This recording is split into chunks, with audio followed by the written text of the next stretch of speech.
આગેવાનોએ વાત કરી લોકસભાની ચૂંટણી પછી પહેલી વખત આવું છું અને મહેશભાઈએ કીધું કે બેન અબાસનાએ વોટ આપ્યા એટલા ને એટલા લાલપુર ગામે આપ્યા છે એટલે તમારો બધાનો આભાર માનવા પણ અહીંયા આવી છું એટલે ભેગો ભેગો આભાર પણ મારો સ્વીકારજો।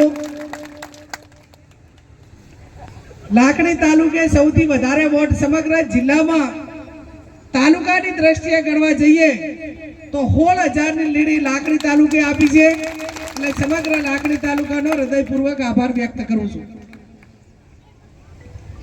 ગૌ માતા માટે વાત સાધુ સંતોએ, આપણા આગેવાનોએ, ગૌ ભક્તોએ બધે અભિનંદન આપ્યા। આપણા અભિનંદનનો સહર્ષ સ્વીકાર કરું છું। ભગવાન કૃષ્ણ કનૈયાને પ્રાર્થના કરું કે સનાતન ધર્મની સંસ્કૃતિ આપણા સૌની એક આસ્થા સાથેની જે માગણી એ માગણી હું મારી જાતને પણ ભાગ્યશાળી માનું છું। એ વચન આપી દીધું હતું સંસદમાં બોલવાનો વારો આવશે કેમ, સમયની ફાળવણી થશે કેમ, એ મારા હાથની વાત નથી। એ અધ્યક્ષ હોય, કોંગ્રેસ પાર્ટીનો સમયની ફાળવણીની વાત હોય, પણ હું ગૌ માતાના આશીર્વાદનો આભાર માનું કે આટલા ટૂંકા સમયમાં પણ મને બોલવા માટેનો વારો કોંગ્રેસ પાર્ટી અને અધ્યક્ષે આપ્યો એ બદલ એમનો પણ હું ખૂબ ખૂબ હૃદયપૂર્વક આભાર માનું છું। આપણે કહેતા તો કહેવાય છે જયંતિભાઈ, પણ બધું એ પાર્લામેન્ટ ચલાવી અહીંયા બોલવું એ આપણા હાથની વાત નથી, પણ આ દિલની લાગણી હોય, પરોપકારી કામ હોય, એમાં ભગવાન પણ એના આશીર્વાદ મળતા હોય અને એ સ્થિતિનું નિર્માણ કરતા હોય છે। ત્યારે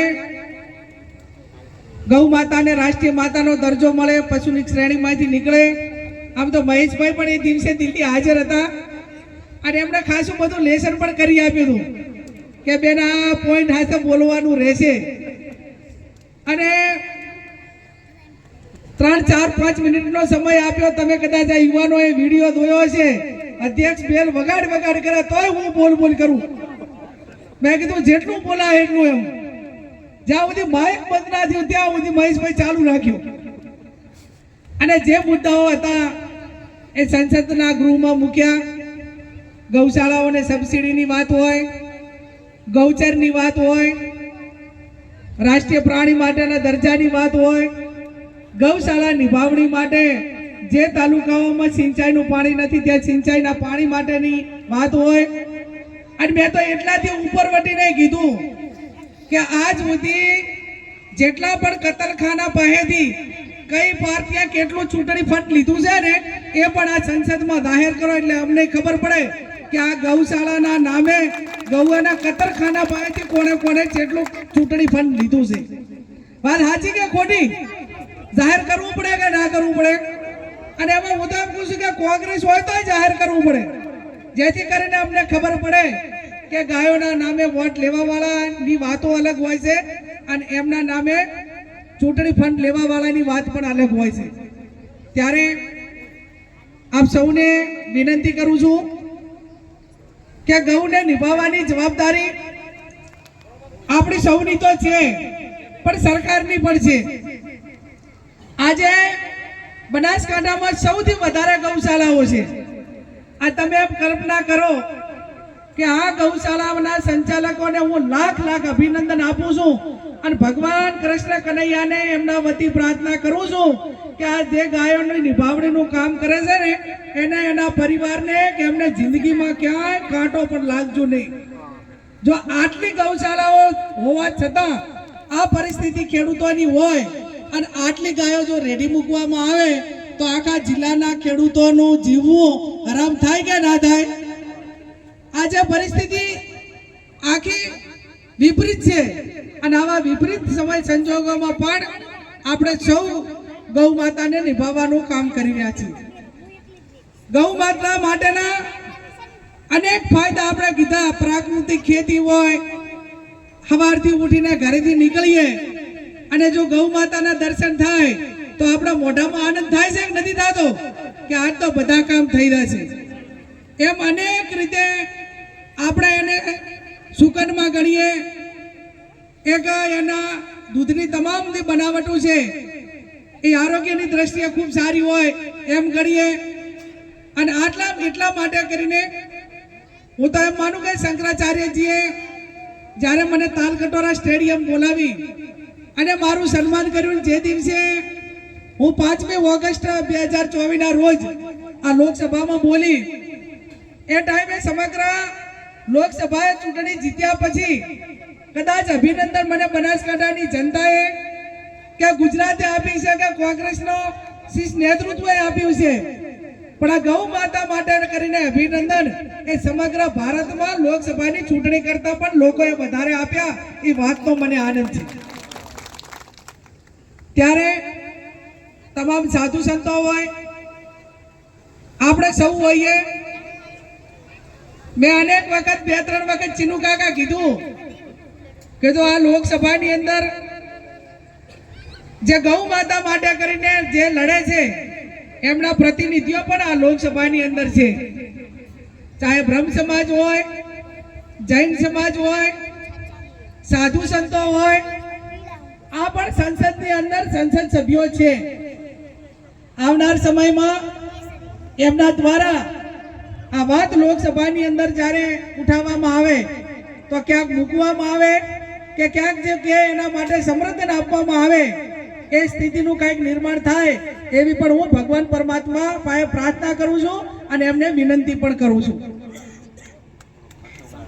અમારા ક્ષત્રિય તરીકેનો વારો એ બધા અહિંસાના પૂજારીઓ પછી આવે, છતાં પણ કોઈ પણ પ્રકારની પરવા કર્યા સિવાય આ તમારા જ બધાની માંગણી હતી, વિનંતી હતી, અમારું વચન હતું, તો અમે અમારું જેટલું અમારાથી થાય એટલું કરવા માટેના પ્રયત્નો કર્યા છે. હજી આટલે અટકતું નથી. હું ધારાસભ્ય રહી 6.5 વર્ષ વાવ વિધાનસભામાં, તો સૌથી વધારે જો કોઈને ગ્રાન્ટ આપી હોય તો એ તમામ વાવ વિધાનસભાની ગૌશાળાઓને આપી હતી. એટલા ભાષણથી ગૌ માતા નહીં બચે, ક્યાંક ને ક્યાંક એની જે વ્યવસ્થાઓ છે, સુવિધાઓ છે, એને મદદ કરવા માટેની ભાવના પણ રાખવી પડશે. અને એટલે આજે આ લાલપુર મને વોટ પણ આપ્યા છે, અહીંયા ગૌશાળા પણ રામાપીરના નામે છે, ત્યારે વિશેષ તમે બધે જે મારું સન્માન કર્યું એ આવકાર્ય સાથે આ લાલપુરની ગૌશાળાને મારા લોકસભામાં સાંસદ તરીકેનું જે ફંડ આવે એમાંથી મહેશભાઈ કેટલું 3 લાખ રૂપિયા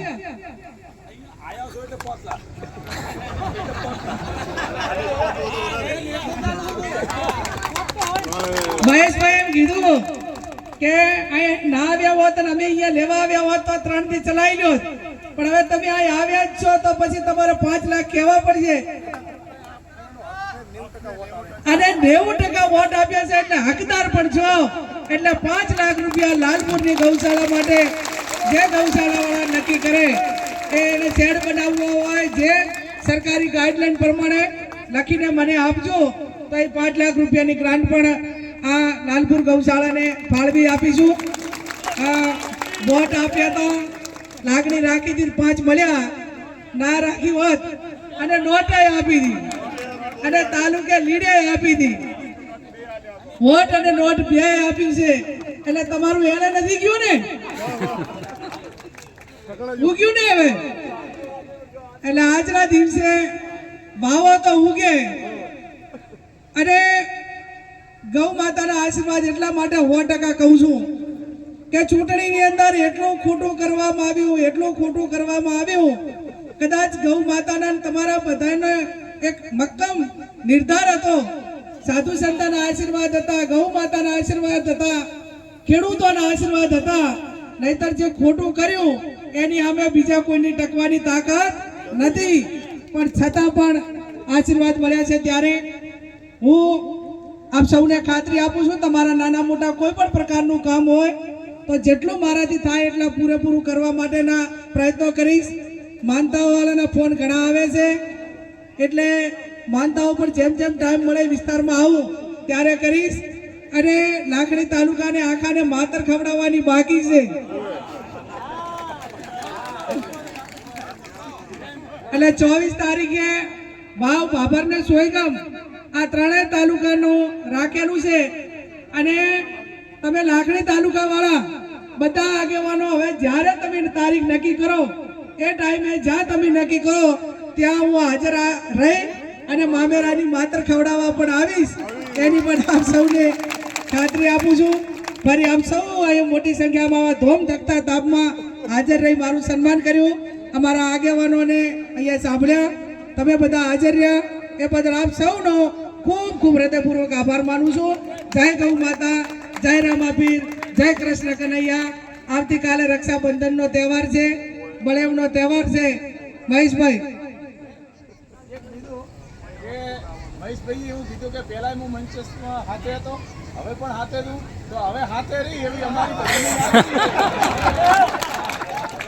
જયેશભાઈ એવું કહે છે કે 6.5 વર્ષ પહેલા મહેશભાઈ અમારી હાથે હતા અને મહેશભાઈને જીતાડવા માટે અમે અલ્પેશભાઈ બધા જ તમે એ ટાઈમે પણ ભવ્ય સન્માનને સ્વાગત કર્યું હતું. હા, મેં એવું કર્યું હતું. ઘણા બધા ઢોલ લાયા હતા, હા મેં લાયા હતા. અને મહેશભાઈ પણ ગૌ ભક્ત છે, તો એમને ઘર વાપસી કરવી હોય તો અમે આ કોંગ્રેસના આગેવાનો એમને આમંત્રણ આપીએ છીએ. અને જે દિવસે હું મામેરાની માતર ખવડાવવા આવું એ દિવસે મહેશભાઈની ઘર વાપસી થાય એવી હું અપેક્ષા સાથે મહેશભાઈને ફરી આવકારું છું.